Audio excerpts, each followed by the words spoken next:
The Bank of Canada Governor, Tiff Macklem, said on Wednesday that he expects inflation to ease to around 2% by the end of 2024, after reaching a 40-year high of 8% in the next few months. Macklem made the comments during his year-end speech at the Canadian Club in Toronto, where he defended the bank's recent rate hikes and its inflation targeting framework.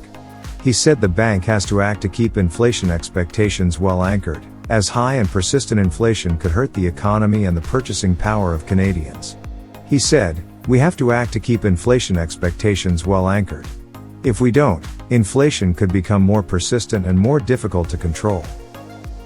Macklem said the main drivers of inflation are temporary supply-side factors, such as labor shortages and global supply chain disruptions, that are pushing up costs and prices. He said these factors are expected to ease over time, but the timing is uncertain. He said the bank will continue to monitor the situation closely and adjust monetary policy as appropriate.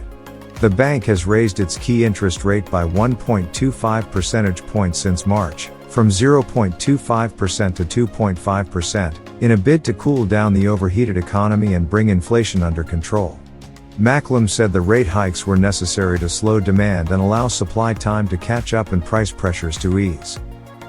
He said the bank remains committed to its inflation targeting framework, which aims to keep inflation within a range of 1% to 3%, with 2% as the midpoint. He said this framework has served Canada well for 3 decades, and returning inflation sustainably to target is the best contribution the bank can make to Canada's economic welfare.